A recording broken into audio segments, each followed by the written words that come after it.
V3 news లక్ష్యం సమాజహితం. నేను మీ కావ్య. ముందుగా హెడ్లైన్స్ చూద్దాం. ఎన్నికల కోడ్ను అమలు చేయడంలో పోలీసులు ఘోరంగా విఫలం. 2 కానిస్టేబుళ్లపై పోలీసు ఉన్నతాధికారులు వేటు.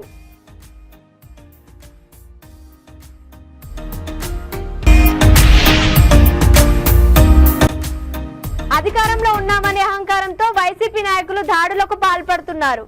అధికారంలోకి రాగానే దాడులు చేసిన వారిపై చర్యలు తీసుకుంటాం.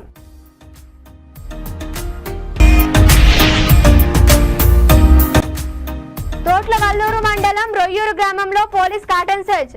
27 ద్విచక్ర వాహనాలు, 1 ట్రాక్టర్ ఇంజన్ పోలీసులు స్వాధీనం.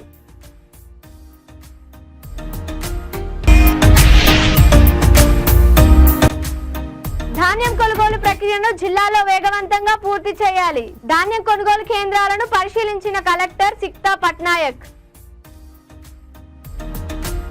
అల్లు అర్జున్ ఈ నెల 11న నంద్యాల వచ్చిన సందర్భంగా ఎలాంటి అనుమతులు తీసుకోకుండా భారీ ర్యాలీ నిర్వహించారు. నంద్యాల ఎమ్మెల్యే కూడా ఆ ర్యాలీలో పాల్గొన్నారు. పట్టణంలో సెక్షన్ 30, 144 అమల్లో ఉన్నప్పటికీ వేల మందితో ర్యాలీ నిర్వహించడం పెనుదుమారాన్ని రేపింది. ఆ రోజు నంద్యాలలో ఎన్నికల కోడ్ను అమలు చేయడంలో పోలీసులు ఘోరంగా విఫలమయ్యారనే ఆరోపణలు ఉన్నాయి. దీనిపై కొందరు ఫిర్యాదు చేయగా కేంద్ర ఎన్నికల సంఘం కొరడా జులిపించింది. నంద్యాల ఎస్పీ కె రఘువీర్ Reddy, DSP N Ravindranath Reddy, CI రాజారెడ్డిలపై క్రమశిక్షణ చర్యలు తీసుకోవాలని రాష్ట్ర ప్రధాన ఎన్నికల అధికారి ఆదేశాలు జారీ చేసింది. వారిపై 60 రోజుల్లో శాఖపరమైన విచారణ పూర్తి చేయాలని కూడా సూచించింది. ఆయా అధికారులపై ఎలాంటి చర్యలు తీసుకుంటారో తెలియదు కానీ తొలివేటు మాత్రం 2 ఎస్పీ కానిస్టేబుళ్లపై పడడం గమనార్హం.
ఛత్తీస్గఢ్లోని నారాయణపూర్, బీజాపూర్, తండేవాడ సరిహద్దు ప్రాంతాలలో భద్రతా దళాలు నక్సలైట్లకు మధ్య భీకర కాల్పులు జరిగాయి. ఈ ఎన్కౌంటర్లో 8 మంది నక్సలైట్లు హతమయ్యారు.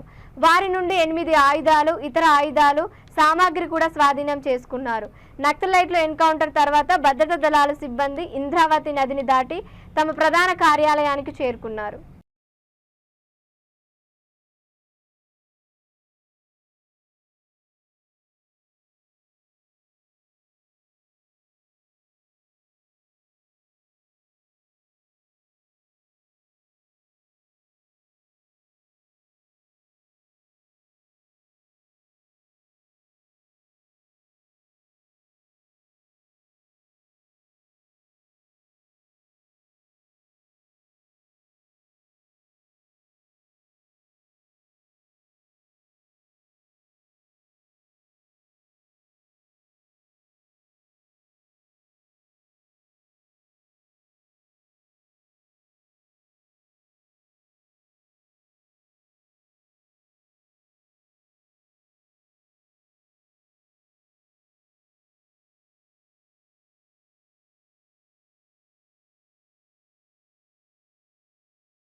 చిత్తూరు జిల్లా రామకుప్పం మండలంలోని పెద్దూరుకు చెందిన టీడీపీ కార్యకర్త శేషాద్రిపై వైసీపీ నాయకులు దాడి చేయడాన్ని తీవ్రంగా ఖండిస్తున్నామని ఎమ్మెల్సీ కంచెల శ్రీకాంత్ అన్నారు. కుప్పం ప్రభుత్వ ఆసుపత్రిలో చికిత్స పొందుతున్న శేషాద్రిని ఎమ్మెల్సీ కంచెల శ్రీకాంత్ పరామర్శించారు. ఆయన మీడియాతో మాట్లాడుతూ ఎన్నికలు అయ్యాక కూడా అధికారంలో ఉన్నామన్న అహంకారంతో వైసీపీ నాయకులు దాడులకు పాల్పడుతున్నారన్నారు. కూటమి అధికారంలోకి రావడం ఖాయమని, అధికారంలోకి రాగానే దాడులు చేసిన వారిపై ఖచ్చితంగా చర్యలు తీసుకుంటామని తెలిపారు. రామకుప్పం ఎస్ఐ ఓ వైసీపీ నాయకుడిగా వ్యవహరిస్తున్నారని మండిపడ్డారు. ఎన్నికల కమిషన్ మరియు డీజీపీకి ఫిర్యాదు చేస్తామని అన్నారు. మీడియా మిత్రులందరికీ నమస్కారం. ఈ వైఎస్ఆర్సీపీ ప్రభుత్వం వచ్చిన తర్వాత రాష్ట్రంలో 2019 నుంచి 24 వరకు ఎటువంటి అరాచకాలు జరిగినాయో మనం చూసాం. అది ముఖ్యంగా కుప్పం నియోజకవర్గంలో ఎంత విచ్చలవిడిగా తెలుగుదేశం పార్టీ కార్యకర్తల మీద, నాయకుల మీద, లేకపోతే ఎవరైతే ఈ ప్రభుత్వ వైఫల్యాలని ప్రశ్నించారో వాళ్ళ మీద ఏ విధంగా దాడులు చేస్తూ వచ్చారో మనం చూస్తూ వచ్చాం. సో ఇప్పుడు ఎలక్షన్ అయిపోయింది. ఆల్రెడీ రిజల్ట్స్ రావడానికి 2024 మన జూన్ 4న మనకి కౌంటింగ్ ఉంది. ఈ లోపలే వాళ్ళు ఇంకా అధికారంలో ఉన్నామనేటటువంటి అహంకార భావంతో ఎన్ని చోట్ల టీడీపీ కార్యకర్తల మీద దాడులు చేస్తున్నారో మీడియా మిత్రులందరికీ తెలుసు. అలాగే కుప్పం నియోజకవర్గ ప్రజలందరికీ కూడా తెలుసు. మేము సహనంతో ఉన్నాం. చంద్రబాబు నాయుడు గారు ఎప్పుడు లా అండ్ ఆర్డర్ ఫాలో అవ్వాలి. మీరు ఏదన్నా లీగల్గా ఎలక్షన్ టైంలో కూడా మీరు అందరూ చూశారు ఎక్కడెక్కడ దాడులు పాల్పడ్డారు. ఆఖరికి ఎమ్మెల్సీ భరత్ గారు, ఆయన గన్మెన్ కూడా మా పోలింగ్ ఏజెంట్లో ఉన్న వాళ్ళని, పోలింగ్ బూత్ దగ్గర ఉన్న వాళ్ళని ఏ విధంగా దాడి చేశారో చూసాం. తర్వాత కూడా తంబిగానపల్లిలో నిన్నగాక మొన్న మా కౌన్సిలర్ సెల్వం అండ్ ఇద్దరు సీనియర్ నాయకుల మీద ఏ విధంగా, అశోక్ వాళ్ళ మీద ఏ విధంగా దాడి చేశారో మనం చూసాం. ఇప్పుడు మొన్న నస్రుల్లా మీద ఎలక్షన్ మూమెంట్లో దాడి చేయటం చూసాం. ఇప్పుడు మళ్ళీ 89 పెద్దూరులో రాత్రి తెలుగుదేశం పార్టీ సానుభూతిపరుడు అయినటువంటి కార్యకర్త అయినటువంటి శేషాద్రి, అట్లాగే శ్రీనివాస్, వెంకటేష్, వీళ్ళు ముగ్గురు పొలం దగ్గర ఉంటే ఏ విధంగా దాడి చేసి గాయపరిచారో మనం చూసాం. ఇప్పుడే పేషెంట్ల ముగ్గురిని చూడటం జరిగింది. దాంట్లో శేషాద్రి ఎక్కువగా చాలా ప్రశాంతమైన నియోజకవర్గం. ఎప్పుడు కూడా ఎన్నికలైన తర్వాత వాళ్ళకి కావాల్సిన పార్టీకి వాళ్ళు ఓట్లు వేసుకుంటారు, వీళ్ళకి కావాల్సిన పార్టీకి వీళ్ళు వేసుకుంటారు. ప్రశాంతంగా పోలింగ్ జరుగుతుంది, ప్రశాంతంగా ఉండిపోతుంది. అటువంటి నియోజకవర్గంలో చాలా గ్రామాల్లో మాకు ఓట్లు లేదని నీళ్లు కట్ చేయడం, కొన్ని గ్రామాల్లో రోడ్లు కట్ చేయడం, ఇప్పుడు కాపు కాసి రాత్రుల్లో పొలాల దగ్గర పోతుంటే కొట్టడం, ఇటువంటివన్నీ ఫ్యాక్షనిజం రాజకీయాలు కుప్పంలోకి తెస్తున్నారు. కడప రాజకీయాలను కుప్పంలో గుప్పిస్తున్నారు. ఇది మంచి పద్ధతి కాదు. ఓట్లు ఎవరెవరికి వేశారో 4వ తేదీ తేలుతుంది. అంతవరకు అందరూ ప్రశాంతంగా ఉండాలి. కానీ ప్రతి ఒక్కరూ రెచ్చగొట్టి చేస్తున్నారు. నిజంగానే తెలుగుదేశం పార్టీ కార్యకర్తలు 85% మంది ఉన్నాం. మేము రెచ్చిపోతే వాళ్ళు చచ్చిపోతారు. కానీ మేము చాలా ప్రశాంతంగా ఉన్నాం. కానీ రెచ్చగొడుతున్నారు. మా నాయకుడు మాకు నేర్పించినంత ప్రశాంతంగా ఉండండి, గలాట్లేక పోవద్దండి, రచ్చలు చేయొద్దని మా నాయకుడు మాకు నేర్పించాడు. ఆ విధంగా మేము పోతున్నాం. కానీ ఈరోజు వాంటెడ్గా ఈరోజు తెలుగుదేశం పార్టీ కార్యకర్తలు అదే నయ్యాల గ్రామంలో ఎమ్మెల్సీ చేసిన దానివల్లే వాళ్ళు ఎమ్మెల్సీ చొరవ చూసుకొని ఆ గలాటలు సృష్టించడానికి ఈరోజు కారణమైంది. అక్కడ రౌడీ షీటర్ ఉండే సత్య అని ఒక రౌడీ షీటర్ ఉన్నాడు. అతని ద్వారా వీళ్ళంతా రాత్రుల్లో పోయి కొట్టడం జరిగింది. కాబట్టి దయచేసి ఈ ఫ్యాక్షనిజాన్ని మాకు వద్దు. మాకు ప్రశాంతంగా 2024 సార్వత్రిక ఎన్నికల ఫలితాలు వెలువడనున్న నేపథ్యంలో పమిడిముక్కుల circle inspector M Kishore Babu ఆధ్వర్యంలో కృష్ణా జిల్లా తొట్లవల్లూరు మండలం రొయ్యూరు గ్రామంలో పోలీస్ కార్టన్ సెర్చ్ నిర్వహించారు. 27 ద్విచక్ర వాహనాలు, ఒక ట్రాక్టర్ ఇంజన్ పోలీసులు స్వాధీనం చేసుకున్నారు. ఎన్నికల అనంతరం జరిగిన అల్లర్లు దృష్టిలో పెట్టుకుని మండలంలో పలు సమస్యాత్మక గ్రామాలు, అనుమానిత ప్రదేశాల్లో మామిడిముక్కుల సర్కిల్ పోలీసులు కార్టన్ సెర్చ్ నిర్వహించారు. గుడివాడ డీఎస్పీ పి శ్రీకాంత్ పర్యవేక్షణలో పమిడిముక్కల సిఐ ఎం కిషోర్ బాబు ఆధ్వర్యంలో Thotlavalluru SI P Vishwanath, Pamidimukkala K Srinivas, Pedaparupudi SI G Raju, Pamidimukkala circle police సిబ్బందితో కలిసి కార్టన్ అండ్ సెర్చ్ నిర్వహించారు.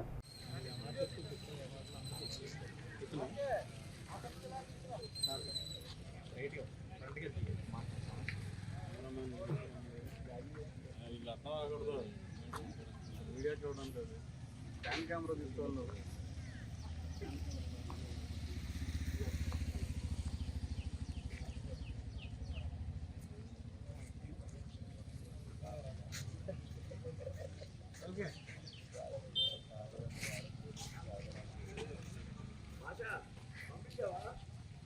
అందరినీ కూడా నిమిషం ఇప్పుడు రాష్ట్రం అంతా కొంచెం అయ్యేటట్టుంది కాబట్టి దాన్ని దృష్టిలో పెట్టుకొని ఎలక్షన్ అయిపోయింది ఎవరో ఇష్టం వచ్చినట్టు ప్రవర్తించద్దు. మీరందరూ పెద్దలు మీ పిల్లలు మీ బంధువులు ఉంటారు, వాళ్ళు కూడా చెప్పండి. సీరియస్గా చెప్పేసి లేదని చెప్పేసి చెప్పండి. ఎలక్షన్ రిజల్ట్ వచ్చి వాటికి ఏది గెలిచినా అది గెలిచినా ఇది గెలిచినా ఇంకోటి గెలిచినా ఏది గెలిచినా దాంట్లో లేదు. ఎవరైనా సరే ఈ ఎలక్షన్ కోడ్ ఉన్నంత వరకు అంటే ఎలక్షన్ కోడ్ అంటే ఏంటి, ఎలక్షన్ కమిషన్ రిజల్ట్ వచ్చి ఫలితాలు డిక్లేర్ అయిన తర్వాత కూడా వాళ్ళు మేము ఎలక్షన్ కోడ్ ఎత్తేస్తున్నామని చెప్పేదాకా కూడా ప్రతి గ్రామంలోని 144 సెక్షన్ అమల్లో ఉంటుంది, 30 పోలీస్ యాక్ట్ అమల్లో ఉంటుంది. కాబట్టి అందరూ కూడా జాగ్రత్తగా ఉండాల్సినటువంటి అవసరం ఉంది. అది అందరూ దృష్టిలో పెట్టుకొని ఎటువంటి గొడవలు కానీ తాగేసి అలవాటు చేయడం కానీ గంజాయి అలాంటివి తాగడం కానీ బయట వ్యక్తులు ఎవరైనా వేరే ఊరు నుంచి వచ్చి ఇక్కడ ఉండడం వాళ్ళు ఉండడం వల్ల అది సందేహాత్మకంగా ఉంటుంది. అలాంటి పనులు అలాంటి కార్యక్రమాలు కానీ ఏం పెట్టుకోవద్దు. అదేవిధంగా ఎవరైనా పొరపాటున ఏదో లూజులో దొరికింది ఎక్కడో తీసుకొచ్చి ఇక్కడ మందు పెట్టుకోవడం, మా 4 బాటిల్లో తెచ్చుకోవడం పెట్టుకోవడం, లేకపోతే గంజాయి పెట్టుకోవడం, లేకపోతే ఇసుక ట్రాక్టర్ మన పక్కన వేసుకుంది కదా అని చెప్పి ఏదో 4 బళ్ళు ఎత్తుకొచ్చి ట్రాక్టర్లు ఎత్తుకెళ్ళడం, ఏది చేసినా కూడా ఎన్ని ఎలక్షన్ కమిషన్ పరిధిలో అందరినీ కూడా మేము బాధ్యత చేస్తాం. అర్థమవుతుందా? మాకు ఎంత బాధ్యత ఉందో మీకు కూడా అంతే బాధ్యత ఉంటుంది. ఊరికే పోలీసులు పట్టించుకోవట్లేదు. మేము 24 గంటలు మేము మండలం అంతా చూసుకుంటున్నాం. ఈ క్రమంలో ఎవరికి అవకాశం ఉన్నాడు అది దూరేసి ఏదో చేస్తే పోలీసులు పట్టించుకోవట్లేదు. అది మీకు ఎలా అనేస్తారో మేము కూడా అదేవిధంగా ఉక్కుపాదం మోపుతాం. ఈ ఎలక్షన్ కమిషన్ అంతా జాగ్రత్తగా ఉండాలి. అర్థమవుతుందా? ఈ విషయం ఇక్కడికి వచ్చిన వాళ్ళకే కాదు, రానాళ్ళకి కూడా మీరు చెప్పాలి. అలా చేసేవాళ్ళు ఎవరైనా ఉంటే చెప్పాలి. మీ పిల్లలందరినీ కూడా మీరు బాగు చేసుకోవాలి. అర్థమవుతుందా? ధాన్యం కొనుగోలు ప్రక్రియను జిల్లాలో వేగవంతంగా పూర్తి చేయాలని హన్మకొండ జిల్లా కలెక్టర్ సిక్తా పట్నాయక్ అన్నారు. హన్మకొండ జిల్లా షాయంపేట మండలం ప్రగతి సింగారం వసంతపూర్ గ్రామాల్లో Orugallu district cooperative marketing society ఆధ్వర్యంలో ధాన్యం కొనుగోలు కేంద్రాలను నిర్వహిస్తుండగా జిల్లా కలెక్టర్ తనిఖీ చేశారు. ఈ సందర్భంగా ధాన్యం కొనుగోలు కేంద్రాలకు ఇప్పటి వరకు వచ్చిన ధాన్యం, తూకం వేసిన ధాన్యం తరలింపు తదితర వివరాలతో పాటు తేమ శాతం ఎంత తీస్తున్నారనే వివరాలు నిర్వాహకులకు అడిగి తెలుసుకున్నారు. అనంతరం కలెక్టర్ మాట్లాడుతూ ఈ నెలాఖరు నాటికి ధాన్యం కొనుగోలు ప్రక్రియను వేగవంతంగా పూర్తి చేయాలన్నారు. ఈ సందర్భంగా కోఆపరేటివ్ అధికారి విజయభాస్కర్ రెడ్డి, స్థానిక అధికారులు పాల్గొన్నారు.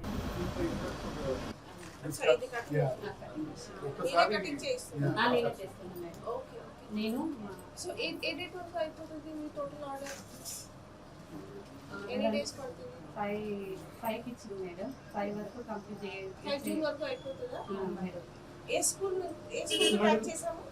ఇక్కడ లోకల్ ఉన్న స్కూల్స్ అన్నీ ఉన్నాయి. ఈవెన్ మొత్తం 950 710 స్కూల్స్ ఇక్కడ ఇక్కడ కస్తూర్బా లిస్టింగ్ లేదా? సైడ్ కు ఉంటది మేడం. అలా పెట్టి స్కూల్ వరకే మేడం. స్కూల్ వరకే దట్ ఇస్ కంప్లీట్ ఇంక్లూడింగ్ కేజీబీటీ. వేరే మండలాలు కూడా 10% చేస్తారు. 10 అంటే 10 pairs కదా, అంటే 20 పీసెస్ ఉంటాయి. Class 6th 7th 6th 7th buttons కూడా ఇక్కడే చేస్తున్నారా? ఇవి చేతులు ఇది ఫిట్టింగ్ ఎవరు చిన్న పిల్లలతో కొంచెం జాగ్రత్తగా చూడండి. క్వాలిటీ చూసుకోవాలి, ప్రాపర్ అవి అన్ని చూసుకోవాలి. ఎనీహా మీరు లోకల్ స్కూల్స్ లోనే ఇస్తున్నారు కదా, వీళ్ళందరూ మరి అండ్ ఓపెనింగ్ 5th దాకా మొత్తం కంప్లీట్ చేయండి, జూన్ 5 దాకా. ఓకే, సో దట్ మనం ఓపెన్ చేసినప్పుడు ఇప్పుడు పాఠశాలలో వర్క్స్ కూడా చేయిస్తున్నాము, at the same time uniforms కూడా కొత్త ఇస్తాము. మొత్తం మంచిగా ఇనాగరేషన్ చేయిద్దాం. ఓకేనా? సార్వత్రిక ఎన్నికల 6వ విడత పోలింగ్ ఈ రోజు కొనసాగుతోంది.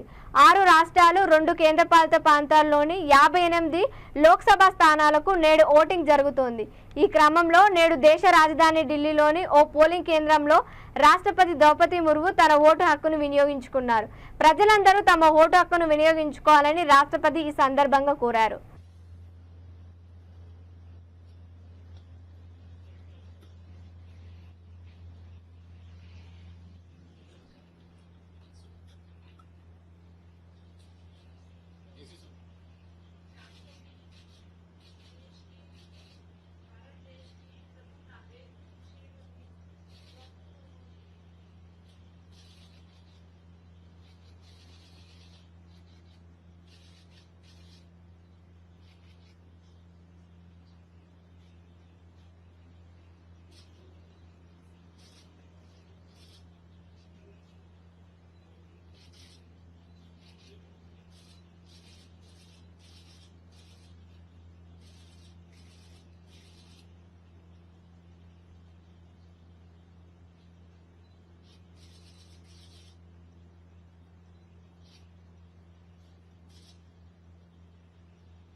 బులెటిన్ ముగించే ముందు హెడ్లైన్స్ మరోసారి. ఎన్నికల కోడ్ను అమలు చేయడంలో పోలీసులు ఘోరంగా విఫలం. 2 కానిస్టేబుళ్లపై పోలీసు ఉన్నతాధికారులు వేటు.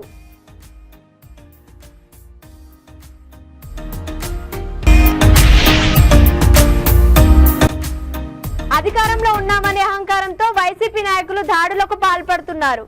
అధికారంలోకి రాగానే దాడులు చేసిన వారిపై చర్యలు తీసుకుంటాం.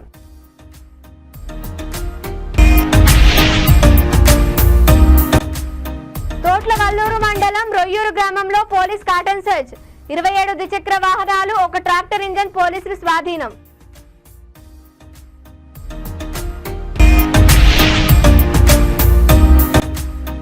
ధాన్యం కొనుగోలు ప్రక్రియను జిల్లాలో వేగవంతంగా పూర్తి చేయాలి. ధాన్యం కొనుగోలు కేంద్రాలను పరిశీలించిన కలెక్టర్ సిక్తా పట్నాయక్. ఇవి ఇప్పటివరకు అప్డేట్స్. మరిన్ని అప్డేట్స్ కోసం చూస్తుండండి V3 న్యూస్. లక్ష్యం సమాహితం.